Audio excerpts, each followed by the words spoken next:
കേരളത്തില് കഴിഞ്ഞ ദിവസം മാധ്യമങ്ങളൊക്കെ തന്നെ ആഘോഷിച്ചിട്ടുള്ള ഒരു റെയ്ഡ് നടന്നിരുന്നു. അത് കേരളത്തിലെ 12ഓളം വരുന്ന വിവിധ സ്ഥലങ്ങളിലാണ് റെയ്ഡ് നടത്തിയത്. നിങ്ങളെല്ലാവരും പ്രതീക്ഷിക്കുന്നത് പോലെ ആ റെയ്ഡ് നടത്തിയത് യഥാർത്ഥത്തിൽ പിണറായി വിജയനുമായി ബന്ധപ്പെട്ട വീണ തൈക്കണ്ടിയുമായി ബന്ധപ്പെട്ടിട്ടുള്ള കേസുകളിൽ മാത്രമല്ല. യഥാർത്ഥത്തില് ഈ റെയ്ഡ് അന്ന് നടക്കാൻ തന്നെയുള്ള പ്രധാനപ്പെട്ട കാരണം ഹൈക്കോടതിയിലേക്ക് ഒരു ഹർജി കൊടുത്തിരുന്നു. CMRL കൊച്ചിൻ മിനറൽസ് ആൻഡ് ന്യൂട്രിയൽസ് ലിമിറ്റഡ് എന്ന് പറഞ്ഞ സ്ഥാപനത്തിന്റെ ഓണറായിട്ടുള്ള ശശിധരൻ കർത്ത അല്ലെങ്കിൽ കരിമണൽ കർത്ത എന്നറിയപ്പെടുന്ന അദ്ദേഹം ഒരു ഹർജിയുമായി പോയിരുന്നു. ആ ഹർജിയിൽ ഹൈക്കോടതി താൽക്കാലികമായിട്ടുള്ള അവരുടെ നടപടികൾ സ്റ്റേ ചെയ്തിരിക്കുകയായിരുന്നു. ആ സ്റ്റേ വെക്കേറ്റ് ചെയ്തുകൊണ്ട് കഴിഞ്ഞ ദിവസമാണ് ജഡ്ജിമെന്റ് ആയിട്ടുള്ളത്. അതിൽ ECIR എന്ന് പറയുന്ന എൻഫോഴ്സ്മെന്റ് ഡയറക്ടറേറ്റിന്റെ ഒരു FIR ആണ്. ആ FIR ഒന്നും ഇട്ടിട്ടില്ലെങ്കിൽ പോലും അതുമായി ബന്ധപ്പെട്ട് അന്വേഷണം നടത്താമെന്ന് പറഞ്ഞുള്ള അനുമതി കൊടുക്കുകയാണ് ചെയ്തിട്ടുള്ളത്. ആ അനുമതി 39 പേജുള്ള ഒരു ജഡ്ജ്മെന്റ് ആണ്. ആ 39 പേജുള്ള ജഡ്ജ്മെന്റ് വന്നതിന് ശേഷം CMRLന്റെ ഓഫീസുകളിലും അതുമായി ബന്ധപ്പെട്ട ഓഫീസുകളിലൊക്കെ വലിയ തോതിൽ റെയ്ഡ് നടന്നു എന്നുള്ളത് വാസ്തവമാണ്. കൂട്ടത്തിൽ വീണ തൈക്കണ്ടിയിൽ താമസിക്കുന്നത് പിണറായി വിജയന്റെ ഒപ്പമാണ് എന്നുള്ളത് കൊണ്ട് പിണറായി വിജയൻ താമസിച്ചിരുന്നത് തിരുവനന്തപുരത്തുള്ള അദ്ദേഹത്തിന്റെ വീട്ടിലും കൂടാതെ കണ്ണൂർ അദ്ദേഹത്തിന്റെ പാണ്ഡ്യാല ജംഗ്ഷനിലുള്ള അദ്ദേഹത്തിന്റെ വീട്ടിലും അതുപോലെ ഭർത്താവായതുകൊണ്ട് തന്നെ മുഹമ്മദ് റിയാസിന്റെ വീട്ടിലുമൊക്കെ തന്നെ റെയ്ഡുകൾ നടന്നിരുന്നു എന്നുള്ളത് വാസ്തവമാണ്. അപ്പൊ ഈ റെയ്ഡൊക്കെ നടത്തിയതിന്റെ പിന്നിൽ ഒരു രാഷ്ട്രീയ പദ്ധതി എന്താണ് എന്നുള്ളതാണ് നമ്മൾ ഇന്ന് ഇവിടെ ഈ വീഡിയോയിലൂടെ പരിശോധിക്കാൻ പോകുന്നത്. അതിന്റെ പിന്നിലുള്ള ഏറ്റവും പ്രധാനപ്പെട്ട രാഷ്ട്രീയ പദ്ധതി എന്ന് പറയുന്നത് കേരളത്തിൽ CPM-നെ തകർത്തുകൊണ്ട് BJPക്ക് വളരാൻ കഴിയുമോ എന്നുള്ളതാണ്. അതിന്റെ പ്രധാനപ്പെട്ട കാരണം എന്ന് പറയുന്നത് UDF-നെ തകർത്തുകൊണ്ട് ഒരിക്കലും തന്നെ BJPക്ക് വളരാൻ കഴിയില്ല. കാരണം UDF-ന്റെ ഏറ്റവും വലിയ ബാക്ക് ബോൺ എന്ന് പറയുന്നത് മുസ്ലിം ലീഗ് ആണെന്നും അതുപോലെ ജമാഅത്തെ ഇസ്ലാമികൾ അടക്കമുള്ളവരുടെ പിന്തുണയാണെന്നും അതിന്റെ എല്ലാം പുറകിൽ മുസ്ലിം സമുദായത്തിന്റെ ആകെ ഒരു പിന്തുണ വലിയ തോതിൽ കോൺഗ്രസിനുണ്ട് എന്നുള്ളതുമൊക്കെ അല്ലെങ്കിൽ UDF-നുണ്ട് എന്നുള്ളതുമൊക്കെ നമുക്കറിയാവുന്ന ഒരു കാര്യമാണ്. അപ്പൊ അത്തരത്തിൽ കഴിഞ്ഞ സെൻസസ് പ്രകാരം അവരുടെ പോപ്പുലേഷൻ എന്ന് പറയുന്നത് 27% ഇപ്പൊ അത് ഏതാണ്ട് ഒരു 30% വരും എന്നാണ് റഫ്ലി നമുക്ക് കാൽക്കുലേറ്റ് ചെയ്യാൻ കഴിയുന്നത്. അപ്പൊ അത് കൂടാതെ പിന്നെയുള്ളത് ക്രിസ്ത്യൻ സമൂഹമാണ്. അവരുടെ 18% ഉണ്ടായിരുന്നു. പക്ഷെ ഇപ്പൊ ഏതാണ്ട് അവരൊരു 1% കുറഞ്ഞ് 16-17% മാത്രമേ ഉണ്ടാവൂ. അപ്പൊ അങ്ങനെ വരുമ്പോൾ മാക്സിമം വന്നിട്ടുണ്ടെങ്കിൽ ഒരു മൈനോറിറ്റികൾ എന്ന് പറയുന്ന ഒരു 46% ഒരു സ്റ്റേറ്റ് ആണ് കേരളം എന്ന് പറയുന്നത്. ആ 46%-ൽ മഹാഭൂരിപക്ഷം വോട്ടുകളും തന്നെ കിട്ടിക്കൊണ്ടിരിക്കുന്നത് ഇപ്പൊ UDF-നാണ് എന്നുള്ളത് നമുക്ക് എല്ലാവർക്കും അറിയാം. അതിൽ നിന്ന് ആകെ പ്രതീക്ഷിക്കാൻ കഴിയുന്നത് കൂടി വന്നിട്ടുണ്ടെങ്കിൽ ക്രിസ്ത്യൻ വോട്ട് ബാങ്കുകളിൽ ഒരു പകുതി മാക്സിമം വന്നിട്ടുണ്ടെങ്കിൽ ഒരു 8% വോട്ടുകൾ മാത്രമേ കിട്ടും എന്നുള്ളത് BJPക്ക് പ്രതീക്ഷിക്കാൻ കഴിയൂ. അത് കാസ വഴിയൊക്കെ തന്നെ ഓപ്പറേറ്റ് ചെയ്താലും. പക്ഷെ അത് തന്നെ സ്ഥിരമായിട്ടിരിക്കില്ല എന്നുള്ളതൊക്കെ തന്നെ അറിയാവുന്ന ഒരു കാര്യമാണ്. കാരണം സ്ഥിരമായിട്ടിരിക്കാൻ ബുദ്ധിമുട്ടാണ്. ഛത്തീസ്ഗഡിൽ കഴിഞ്ഞ തവണ കന്യാസ്ത്രീകൾ അറസ്റ്റ് ചെയ്യപ്പെട്ടതറിയാം. അപ്പൊ മറ്റു പല സ്റ്റേറ്റുകളിലും തന്നെ ഈ മൈനോറിറ്റികൾക്കെതിരെ ഒരു മെജോറിറ്റിയെ കൺസോളിഡേറ്റ് ചെയ്തുകൊണ്ടാണ് സംഭവിക്കുന്നത് എന്നുള്ളത് കൊണ്ട് തന്നെ മൈനോറിറ്റി അവിടെ പല പ്രശ്നങ്ങൾ ഉണ്ടാകുമ്പോൾ ഇതെല്ലാം തന്നെ ഫ്ലക്ച്വേറ്റ് ചെയ്യപ്പെടും എന്നുള്ളതൊക്കെ തന്നെ കൃത്യമായിട്ട് അറിയാവുന്ന ഒരു കാര്യമാണ്. അപ്പൊ അതുകൊണ്ട് തന്നെ ഈ പറയുന്ന പല പ്രശ്നങ്ങളും ഇനിയും ഉണ്ടാകാം. അതുകൊണ്ട് ഇതൊന്നും തന്നെ നമുക്ക് വലിയ ഉറപ്പോടുകൂടി പറയാൻ പറ്റില്ല. കൂടി വന്ന ഒരു 4-5% വോട്ടുകളാണ് ക്രിസ്ത്യൻസിൽ നിന്ന് കിട്ടാനുള്ളത്. പിന്നെ എവിടെ നിന്ന് വോട്ടുകൾ കിട്ടുമെന്ന് അവർ നോക്കുമ്പോഴാണ് വളരെ കൃത്യമായി നമുക്ക് മനസ്സിലാക്കാൻ കഴിയുന്ന ഒരു കാര്യം, അത് ഹിന്ദു സമുദായത്തിൽ നിന്നാണ് വോട്ടുകൾ കിട്ടാൻ കഴിയുക. ഹിന്ദു സമുദായം എന്ന് പറയുന്നത് ഹിന്ദു മതം എന്ന് പറയുന്ന ഒരു 54% ആണ്. അപ്പൊ അതിൽ 30-31 ലക്ഷത്തോളം വോട്ടുകൾ ഇപ്പൊ ഏതാണ്ട് സ്റ്റേബിൾ ആയിട്ട് അവർക്ക് കിട്ടാവുന്ന ലെവലിലേക്ക് അവർ എത്തിച്ചിട്ടുണ്ട്.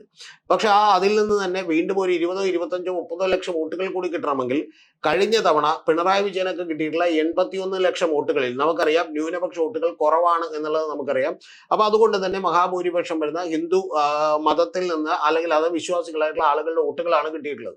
അപ്പൊ അതിൽ തന്നെ OBC എന്ന് പറയുന്നതാണ് ഏറ്റവും വലിയ സ്ട്രോങ് ഹോൾഡ് എന്ന് പറയുന്നത്. ഈഴവരും അതുപോലെ മറ്റു ദളിത് പിന്നോക്ക ആളുകളും ഒക്കെ തന്നെയാണ്. അപ്പൊ അവരുടെയൊക്കെ വോട്ടുകൾ കിട്ടണമെങ്കിൽ എന്ത് സംഭവിക്കണമെന്ന് ചോദിച്ചാൽ പിണറായി വിജയനെയും CPM-ഉം കൂടി തകരേണ്ടതുണ്ട്. അപ്പൊ ആ തകർക്കാൻ വേണ്ടിയിട്ടാണ് യഥാർത്ഥത്തിൽ കരിമണൽ കർത്തയുടെ കമ്പനിക്കെതിരെയുള്ള ഒരു കേസ് എന്ന് പറയുന്നത് 132 കോടി മുതൽ 182 കോടി രൂപ വരെയുള്ള അനാവശ്യമായിട്ടുള്ള ചെലവുകൾ ഉയർത്തിക്കാട്ടി എന്ന് പറയുന്ന ആരോപണമാണ്. അതിൽ 40 കോടിയോളം രൂപ ഇവർ പണമായി കൈപ്പറ്റുകയും പണമായി തന്നെ വിതരണം ചെയ്യുകയും ആ പണം വരവിൽ ഉൾപ്പെടുത്താതിരിക്കുകയും ചെയ്തു എന്ന് പറയുന്ന ഗുരുതരമായിട്ടുള്ള കാര്യമുണ്ട്. അതിൽ കുഞ്ഞാലിക്കുട്ടിയുണ്ട്, രമേശ് ചെന്നിത്തലയുണ്ട്, മറ്റ് നിരവധി വലിയ പോലീസ് ഉദ്യോഗസ്ഥരുണ്ട്. 16.4 കോടിയോളം രൂപ മാധ്യമങ്ങൾ വാങ്ങിച്ചിട്ടുണ്ട്.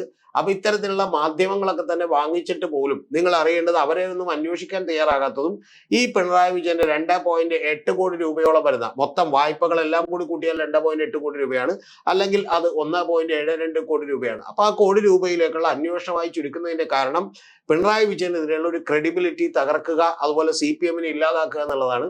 അതിന്റെ ഭാഗമായി കൃത്യമായി സംഭവിച്ചിട്ടുള്ള ഒരു കാര്യമാണ് ഈ റെയ്ഡ് എന്ന് പറയുന്നതും അതിന് കിട്ടിയിട്ടുള്ള പ്രചരണം എന്ന് പറയുന്നതും. ഏറ്റവും ഒടുവിൽ ഇറങ്ങിയിട്ടുള്ള എൻഫോഴ്സ്മെന്റ് ഡയറക്ടറേറ്റിന്റെ പത്രക്കുറിപ്പ് എന്ന് പറയുന്നതും അതാണ്.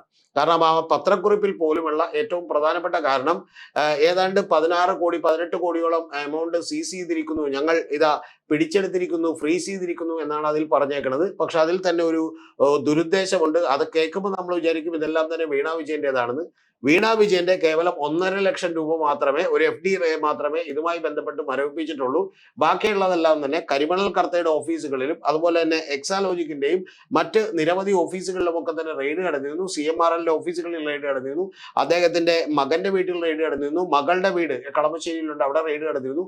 അപ്പൊ അതുമായിട്ടൊക്കെ തന്നെ ബന്ധപ്പെട്ടതാണ്. അപ്പൊ അതുകൊണ്ട് തന്നെ ഇത്തരത്തിലുള്ള ഒരു പൊളിറ്റിക്കൽ പ്രൊജക്ട് ആണ്. ഈ പ്രൊജക്ട് നേരത്തെ അവർ ഗംഭീരമായി നടപ്പിലാക്കിയിട്ടുണ്ട്. അത് നടപ്പിലാക്കിയത് അരവിന്ദ് കെജ്രിവാളിന്റെ കാര്യത്തിലാണ്. ഏതാണ്ട് കേരളത്തിലും അത്തരത്തിൽ നടപ്പിലാക്കാൻ അവർ ഉദ്ദേശിക്കുന്നു. അതിന്റെ പ്രധാനപ്പെട്ട കാരണം എന്ന് പറയുന്നത് ആ കോൺഗ്രസ് മുക്ത ഭാരതമല്ല BJP സ്വപ്നം കാണുന്നത്. BJP സ്വപ്നം കാണുന്നത് അവർക്ക് വൻ ഭീഷണിയായി വളരാവുന്ന CPM-നെ പോലെയുള്ള, ആം ആദ്മി പാർട്ടിയെ പോലെയുള്ള, തൃണമൂൽ കോൺഗ്രസിനെ പോലെയുള്ള, DMK പോലെയുള്ള പാർട്ടികളാണ്. കോൺഗ്രസ് അവിടെ തന്നെ നിലനിന്നാലും അവർക്ക് ഒരു ഭീഷണിയുമില്ല. അതിന്റെ പ്രധാനപ്പെട്ട കാര്യം ഇപ്പൊ ആസാമിൽ കോൺഗ്രസ് ഉണ്ട്, ഗുജറാത്തിൽ കോൺഗ്രസ് ഉണ്ട്, ഹരിയാനയിൽ കോൺഗ്രസ് ഉണ്ട്. ഇത്തരം സ്ഥലങ്ങളിലൊക്കെ തന്നെ കോൺഗ്രസുമായിട്ട് നേരിട്ട് ഫൈറ്റ് ചെയ്യേണ്ടി വരുമ്പോൾ പോലും അവർക്ക് വിജയിക്കാൻ എളുപ്പമാണ്. പക്ഷെ നമുക്കറിയാം മമതാ ബാനർജിയുടെ കേസിലോ DMK-യുടെ കേസിലോ പിണറായിയുടെ കേസിലോ അതല്ല എന്നുള്ളതാണ് വാസ്തവം. ഇതാണ് ഈ സംഘപരിവാറിന്റെ വലിയ രാഷ്ട്രീയ പദ്ധതി എൻഫോഴ്സ്മെന്റ് ഡയറക്ടറേറ്റ് ഉപയോഗിച്ചുകൊണ്ടുള്ള. ഈ പദ്ധതിയിൽ ഏതാണ്ട് പകുതി വരെ അവർ വിജയിച്ചിരിക്കുന്നു എന്നുള്ളത് കൂടിയാണ് ഏറ്റവും പ്രധാനപ്പെട്ട കാര്യമെന്ന് പറയുന്നത്. ഇനി ഇതിന്റെ മറ്റൊരു സൈഡ്, ഇത് ഒരു പദ്ധതി മാത്രമാണ്, ഇതുകൊണ്ട് മാത്രം ഇവിടെ ഈ പ്രൊജക്ട് വിജയിപ്പിച്ചെടുക്കാൻ കഴിയുമെന്ന് അവർക്ക് തോന്നുന്നില്ല. പക്ഷേ ഏറ്റവും വലിയ പ്രധാനപ്പെട്ട കാര്യം ഈ CPM-ന്റെ അഴിമതിരഹിത ഐഡിയോളജിക്കൽ ബേസ് ഒക്കെ തന്നെ ഇടിച്ചു തകർക്കുക എന്നുള്ളതാണ് അവർ ചെയ്തുകൊണ്ടിരിക്കുന്നത്. അതിനുവേണ്ടി ആരിഫ് ഹുസൈൻ തെരുവോത്ത് മുതൽ രവിചന്ദ്രൻ വരെയുള്ളവരുടെ പോലും സഹായങ്ങൾ അവർ ഇൻഡയറക്റ്റ് ആയി മേടിച്ചെടുക്കുന്നുമുണ്ട്, വളരെ ബുദ്ധിപരമായി എന്നുള്ളതാണ് വാസ്തവം. ഇനി മറ്റൊരു സൈഡ് കൂടി നമ്മൾ നോക്കിയാൽ ഇതിന്റെ ഭാഗമായി തന്നെയാണ് ഇത്തവണ VD സതീശന്റെ ഒരു ഗവൺമെന്റ് അധികാരത്തിലേക്ക് വരട്ടെ എന്നവർ ആഗ്രഹിച്ചത്. അത് വരാൻ വേണ്ടി അവർ പോലും ഒരു സ്ട്രാറ്റജിക് വോട്ടിംഗ് നടത്തിയത് അതുകൊണ്ടാണ് VD സതീശന്റെ ഗവൺമെന്റ് വന്നാൽ എന്താണ് ഗുണമെന്ന് ചോദിച്ചാൽ, VD സതീശൻ ഗവൺമെന്റ് വരുന്നതിന് മുമ്പ് തന്നെ VD സതീശൻ എന്ന് പറയുന്നത് ഒരു മുസ്ലിം ലീഗിന്റെ നോമിനിയാണെന്നും അതുപോലെ ജമാഅത്തെ ഇസ്ലാമിയുടെ പിന്തുണയുള്ള ഭരണമാണെന്നും ഇത്തരത്തിൽ മഹാഭൂരിപക്ഷം വരുന്ന ഹിന്ദു മതത്തിലുള്ള ആളുകളോട് ഇവർ പറയാൻ പോകുന്ന ഒരു നരേറ്റീവ് എന്ന് പറയുന്നത് നിങ്ങൾക്ക് അവകാശപ്പെട്ട കാര്യങ്ങളൊക്കെ തന്നെ ഇനി ഇതാ ഈ പക്ഷം മുസ്ലിം ലീഗിന്റെ മന്ത്രിമാരും അതുപോലെ മുസ്ലിം സമുദായവും ഒക്കെ തന്നെ തട്ടിയെടുക്കാൻ പോകുന്നു, അതെല്ലാം തന്നെ VD സതീശനിലൂടെ നടപ്പിലാക്കാൻ പോകുന്നു എന്നുള്ളതാണ് പറയാൻ പോകുന്നത്. അപ്പൊ അത്തരത്തിലുള്ള ഒരു പദ്ധതി കൂടി വളരെ കൃത്യമായി നടപ്പിലാക്കുമ്പോൾ നിങ്ങൾ അറിയേണ്ടത് ഏതാണ്ട് ടോട്ടലി ഇത് ഗംഭീരമായി വിജയിക്കാൻ പോകുന്ന ഒരു പ്രൊജക്റ്റാണ്. അതിന്റെ ആദ്യ ഘട്ടമാണ് ഇത് കണ്ടത്. പക്ഷെ അതിനവർ ചെറുതായിട്ടൊന്ന് പാളിയിരിക്കുന്നു. കാരണം ആം ആദ്മി പാർട്ടിയുടെ അരവിന്ദ് കെജ്രിവാളിനെ അറസ്റ്റ് ചെയ്ത് ജയിലിലേക്ക് ഇട്ടപ്പോൾ അവിടെ രണ്ടാം നിര നേതാക്കന്മാരുണ്ടായിരുന്നില്ല, സുശക്തമായിട്ടുള്ള പാർട്ടി ഉണ്ടായിരുന്നില്ല.